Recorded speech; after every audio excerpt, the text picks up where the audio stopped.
Here we go. Once upon a time, statistics met calculus, and they fell in love. And they solved continuous random variables. Remember, really quick, that a random variable, right, just represents all the possible outcomes. So let's step back. Just remember, the only reason I put this at the beginning is because this used to be like the first lesson in HL2. It's not anymore. So you already know what a random variable is. For example, in a supermarket, you have 3 checkout counters, A, B, and C, right? Either yes, they pass the test, or no, they don't, so they fail, right? So the random variable would be the actual weighing of the scales of the supermarket, and the possible outcomes would be like all yeses, a yes and a no, and then that no like travels, right? Yay? Okay.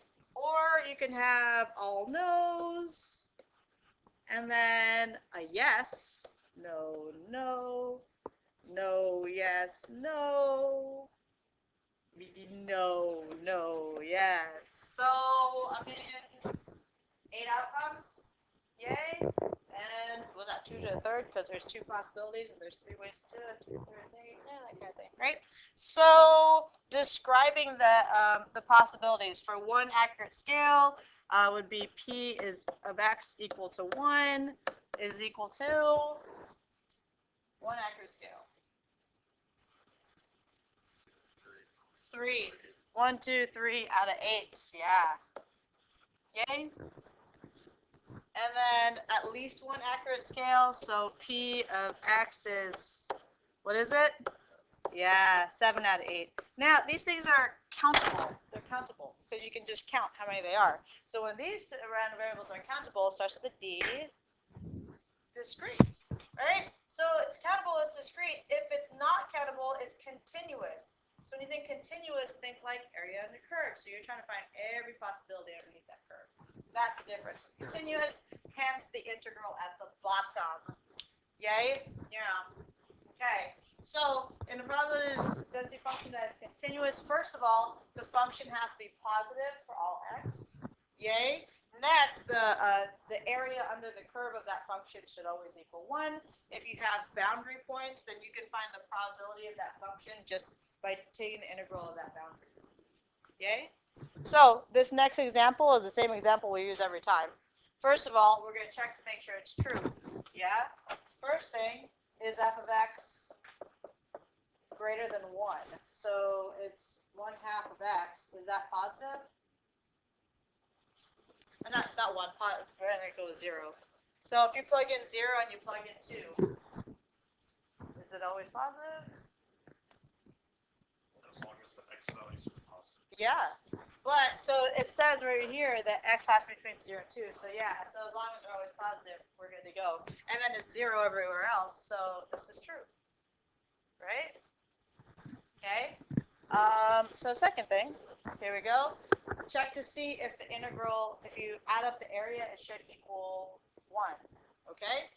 Since it's 0 everywhere else, you just need to go from 0 to 2 of 1/2 x dx. Oh, feels so good. Feels so good. I don't know if Meta made you do it, but take the half outside. X dx, which is integral of x. X squared over 2. Right? From 0 to 2. So that's 1/2 of 4 over 2 minus 0 over 2, which is what? It's 1! It's 1! Yeah! So that checks, right? So this would be a continuous random variable because it checks off the 2 points. Sweet! Yes! Okay. Median and mode. Am I going too fast? We good? Okay. Median, okay? If you take the lowest point to m, representing the median, it should be about half of the function. Okay? Okay. Here we go.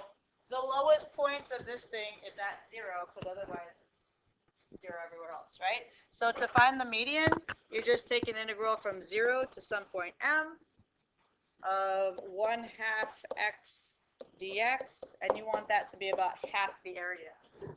So really we're just solving for m. Yeah.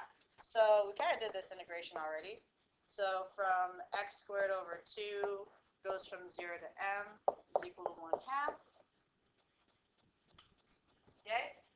So would you agree that's like half of m squared over 2 equals 1/2?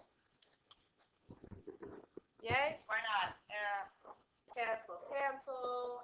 M squared over 2 is equal to 1. Yeah? 1. Times 2, m squared is equal to 2. So m, since its area, is the positive square root of 2. Think about it, right? The median between 0 and 2, but it's a triangle. Let me show you a picture of this, by the way. Right? Here is 2, and it hits it at 1 over 2. So from 0 to 2, basically, your shape looks like this. And then it's 0 everywhere else. So the area that we're looking at is right here. Right? So the middle isn't going to be 1. It's going to be a little bit more than 1. Well, the square root of 2 is a little bit more than 1. So, median. Yeah? Right? The zeros. Oh, yeah. Joy. Yay? Paid isn't this exciting? Yay. Last one, I promise. Last one. Mode is the most. So according to this, right, the mode happens at the maximum. So take a look back at this graph. Where's the maximum at? 2. So, all right. So the mode is at x equals the max. X equals m. So the mode of this function is at x equals 2. Okay. Bada bing, bada boom. Fastest lesson ever. Yes, love. What do you do if you can't graph it? Yes, you're gonna have to do that. You're gonna do that second derivative? Yeah. It's just the first derivative? Yeah. Most of these should be graphable. If not, then you just have to dig back. You're good to go. All right, here we go. Oh, did I do the meat? I did not do the meat. Do I have the meat? We don't have that. We don't have that. You don't have meat? No. Various can do? No? We Oh, did. okay. I think we did all of this last. Okay. Oh, okay. So maybe write these formulas down. So to find the expected value, I think that's all I meant to do. Yeah. To find the expected value is just x times the derivative, which is what we did, right? Yeah. Yay. Let me know when you're ready. I'll turn the screen. Yeah. Here we go. And the variance. Oh, is that the variance? That's not the variance. There's the variance. X squared minus the. Boy, that is the same thing, isn't it? Yeah. Okay, good times. Yeah.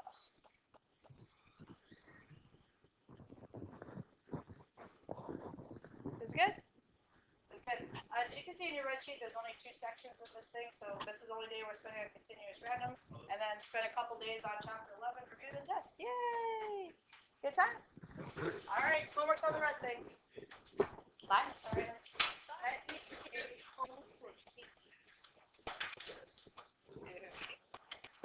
And test. Yes, and